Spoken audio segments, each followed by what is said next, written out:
이곳에 임하신 하나님 나라 가난한 마음으로 바라보리라.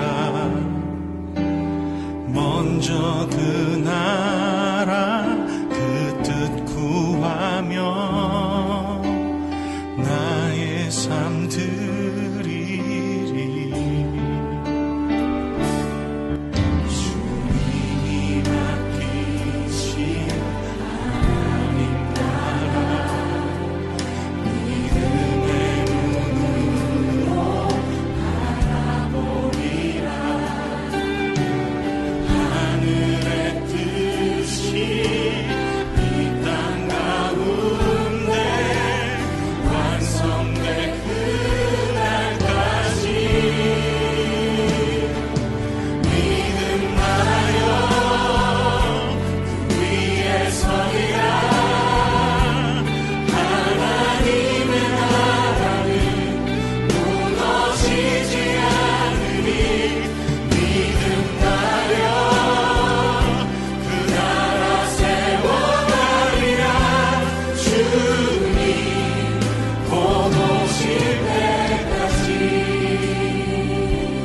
오실 때까지 우리가 나아가겠습니다.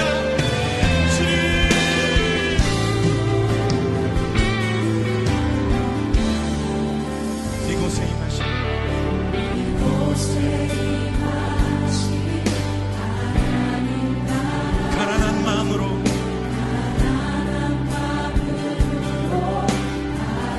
바라보리라. 먼저 그 나라 그 뜻 구하며 나의 삶 드리리. 주님이 맡기신 하나님 나라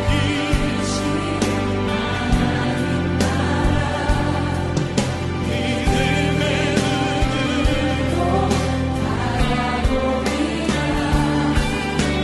하늘의 뜻이 이 땅 가운데 완성될 그날까지 믿음하여 그 위에 서리라. 하나님의 나라는 무너지지 않으리. 믿음하여 그 나라 세워가리라. 주님 그렇습니다. 믿음하여 그 위에 서기 원합니다. 믿음하여 그 위에 서리라. 하나님의 나라는 무너지지 않으리. 믿음하여 그 나라 세워가리라. 주님 곧 오실 때까지.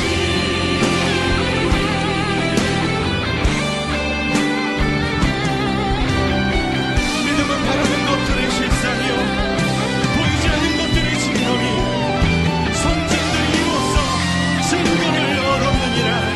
아멘. 믿음나여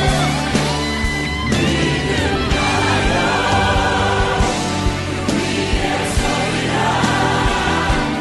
하나님의 나라는 무너지지 않으리.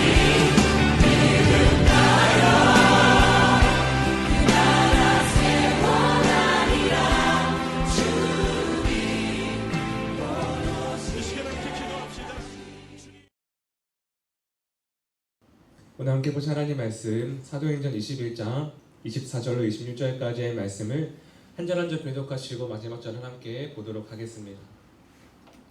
그들을 데리고 함께 결례를 행하고 그들을 위하여 비용을 내어 머리를 깎게 하라. 그러면 모든 사람이 그대에 대하여 들은 것이 사실이 아니고 그대도 율법을 지켜 행하는 줄로 알 것이라. 주를 믿는 이야기에게 우리가 우상의 제물과 피와 몸의 전승 것과 운명을 행할 것을 결의하고 행하는 우리가 함께 보시겠습니다. 바울이 이 사람들을 데리고 이튿날 그들과 함께 결례를 행하고 성전에 들어가서 각 사람을 위하여 제사를 드릴 때까지 결례 기간이 만기된 것을 신고하니라. 아멘. 네, 오늘은 함께 오늘 본문의 말씀을 가지고 오해는 믿음으로 증명하면 된다라는 제목으로 말씀을 나누고자 합니다. 오늘 본문의 말씀은 바울이 오해를 받게 됩니다. 어떠한 오해냐면은 우리가 이번 주에 함께 보았던 21절의 말씀에 나오고 있는데 21절 말씀에 보시면 내가 이방에 있는 모든 유대인들을 가르치되 모세를 비판하고 배반하고 아들들에게 할례를 행하지 말고 또 관습을 지키지 말라 함을 그들이 들었도다라고 말을 하고 있습니다. 모세가 받았던 오해는 두 가지의 내용이었습니다. 첫 번째는 모세를 배반한 것과 두 번째는 할례를 행하지 말라고 했다라고 하는 그런 근거 없는 이야기였습니다. 오늘 본문의 말씀은 오늘 바울이 받았던 그 오해가 어떠한 내용이냐면은 그들이 지키고 있는 그들의 신앙의 전통을 무너뜨리는 오해였고 또한 하나님의 언약 백성임을 표현하고 있는 할례를 행하지 말라고 했다고 하면서 오히려 하나님까지 멀리하게 한다라는 그러한 오해가 바로 오늘 바울이 받았던 내용입니다. 오늘 이러한 내용 가운데에 바울은 그럼에도 불구하고 그들 앞에서 말이 많은 사람이 되는 것이 아니라 바울이 보여주고 있는 삶을 통하여서 바울은 오해 가운데 믿음으로 증명하고 있는 것을 보게 됩니다. 오늘 바울은 그들이 말하고 있는 그들이 지키고 있는 유대인의 관습에 따라 율법에 따라서 그들이 행하고 있는 정결 예식에 대해서 말을 하고 있는 것인데 여러분 유대인들은 그들의 그 정결 예식으로 그들이 구원받는다고 생각하고 있었습니다. 그러나 오늘 바울이 유대인들에게 있는 관습과 정결 예식을 행하면서도 바울에게 있는 흔들리지 않은 한 가지가 무엇이었냐면은 바울은 오직 구원을 예수 그리스도를 믿음으로 말미암아 얻게 된다라고 하는 그 분명한 말씀이었습니다. 오늘 바울이 그들의 삶 가운데 유대인들을 구원하기 위해 그들의 관례와 그들의 관습을 따르고 있는데 그들의 그 관습을 따르고 있는 이유는 한 사람이라도 구원하고자 하는 바울의 마음이 담겨 있는 것이지 바울이 그들을 옹호하기 위함이 아니라는 것입니다. 오늘 바울이 보여주고 있는 첫 번째 모습 가운데 오해가 믿음으로 증명되기 위해서는 우리가 본질이라는 복음 외에 비본질인 것을 우리가 내려놓을 수 있어야 한다는 겁니다. 첫 번째가 바로 이것입니다. 우리가 오해를 믿음으로 증명하기 위해서는 복음 외에 우리의 모든 것을 내려놓을 때 가능하다라는 것입니다. 오늘 바울이 보여주고 있는 그 모습은 자기가 전하고 있는 복음 외에는 그들의 유대인들이 말하고 있는 그들의 관습과 그들의 유대인들의 율법에 대해서 바울이 왈가왈부하는 것이 아니라 그들이 하고 있는 것에 따름으로 말미암아 그 속에서 복음을 전하기 원하는 것이 바로 바울의 마음이었습니다. 여러분 신기한 것은 바울은 자신의 믿음을 지키기 위해서 그들에게 잘못을 지적하고 그들에게 잘못을 바로잡기 위해서 목소리를 높였던 것이 아니라 복음 외에는 그가 내려놓음을 통하여서 그들을 변화시켜 나가고 있다는 겁니다. 우리가 오늘 함께 보지 않았지만 고린도전서 9장 19절과 20절 그리고 23절 말씀해 보시면 이렇게 기록합니다. 함께 보시겠습니다. 시작. 내가 모든 사람에게서 자유로우나 스스로 모든 사람에게 종이 된 것을 더 많은 사람을 얻고자 함이라. 유대인들에게 내가 유대인과 같이 된 것을 유대인들을 얻고자 함이요 율법 아래 있는 자들에게는 내가 율법 아래 있지 아니하나 율법 아래 있는 자가 것을 율법 아래 있는 자들을 얻고자 함이요 내가 복음을 위하여 모든 것을 행함은 복음에 참여하고자 함이라. 아멘. 오늘 이 말씀에 보시면 바울이 왜 유대인들의 관례를 따르고 있는지에 대해서 우리가 알 수 있습니다. 오늘 바울은 율법 아래에 있지 않지만 그가 율법 아래에 있는 것은 그곳에 있는 한 영혼이라도 구원하기 위해서 자신이 내려놓는 것을 말하고 있는 것입니다. 여러분 우리에게 있는 종종 오해가 있을 수 있습니다. 나는 그렇게 하지 않았는데 나는 그렇게 행하지 않았는데 우리에게 있는 오해 가운데에 우리가 무엇으로 우리의 오해를 믿음으로 증명할 수 있느냐. 신기하게도 우리는 그것을 오해가 아님을 지키기 위해 나의 삶을 지키기 위해 나의 믿음을 지키기 위해 더 큰 목소리를 낼 때가 많지만 오늘 바울이 보여주고 있는 방법은 내가 가진 것을 말을 하고 나의 목소리를 내는 것이 아니라 우리가 복음 외에 다른 것을 내려놓을 때 우리의 오해는 믿음으로 증명되어져 간다는 겁니다. 신기하게도 보여주는 것은 우리의 오해가 해결되고 우리의 믿음이 증명되는 것을 내려놓음을 통할 때 가능하다는 것입니다. 사랑하신 여러분, 저는 오늘 우리의 삶 가운데 바울처럼 이러한 고백이 있길 소망합니다. 내가 그리스도의 복음 외에 다른 어떠한 것은 내가 다 내려놓겠다라는 고백 가운데 바울이 그들에게 있는 문제를 해결해 가는 것처럼 오늘 우리의 삶 가운데에도 복음 외에 다른 것 붙들지 않고 우리에게 있는 문제를 해결해 나갈 수 있는 시간 되기를 간절히 소망합니다.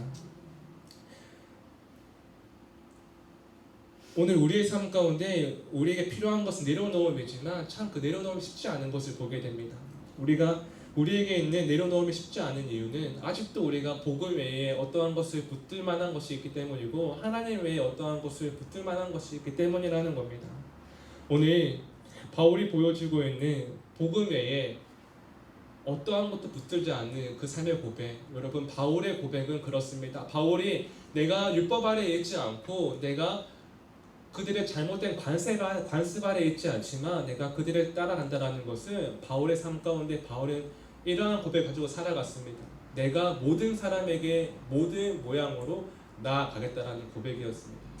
여러분 오늘 바울이 보여주고 있는 내려놓음을 그냥 있는 것이 아니라 바울은 종종 고백합니다. 내가 모든 사람에게 내가 모든 모양으로 나아갈 수 있다고 말입니다.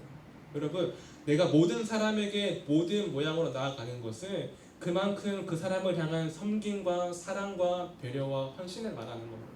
오늘 우리의 삶 가운데 내가 내려놓을 수 있는 이유는 내가 다른 이들을 위해 나에게 섬김이 있고 헌신이 있고 베품이 있고 사랑이 있을 때 가능하다라는 겁니다.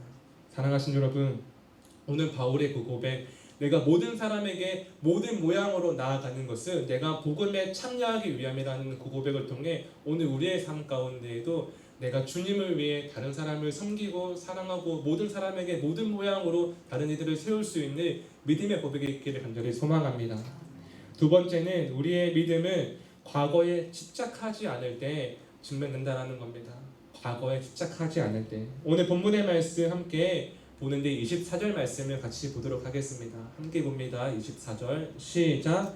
그들을 데리고 함께 결례를 행하고 그들을 위하여 비용을 내어 머리를 깎게 하라. 그러면 모든 사람이 그대에 대하여 그것이 사실이 아니고 그대로 율법을 지켜야 하는 줄로 알 것이다. 아멘. 오늘 바울이 말합니다. 바울이 나는 그렇게 하지 않았다라고 말을 할 때에 유대인들이 말하고 있는 그렇다 그러면은 너가 그 오해가 아닌 것을 할 수 있는 것은 우리가 말을 하고 있는 그 율법의 정결례식을 행하라는 겁니다. 여러분 바울에 대한 오해에서 시작된 이야기는 그곳에 있는 바울을 향한 유대인들의 다른 요청으로 이어졌습니다.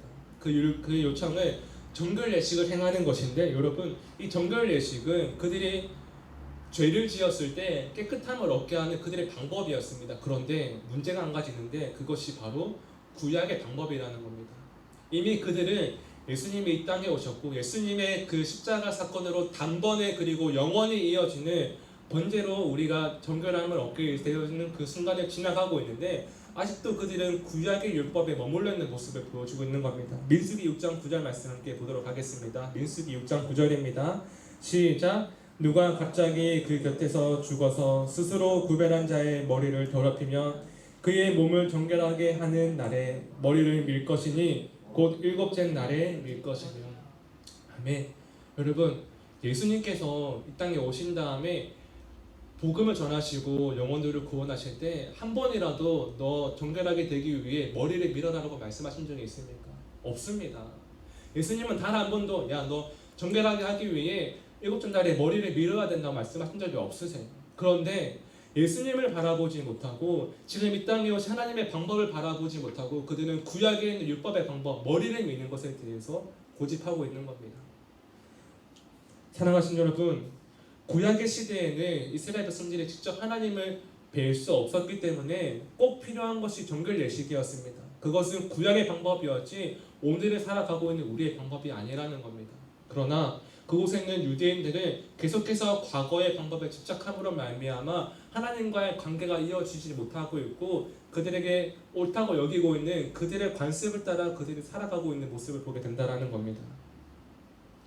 사랑하신 여러분, 오늘 저는 우리의 삶 가운데에 하나님께서 우리에게 원하시는 모습이 과거에 머물러 있는 우리의 삶이 아니라 오늘 하나님께서 우리에게 보여주기 원하시고 우리를 인도하시는 그 삶 가운데 오늘을 살아갈 수 있는 삶이 되기를 간절히 소망합니다.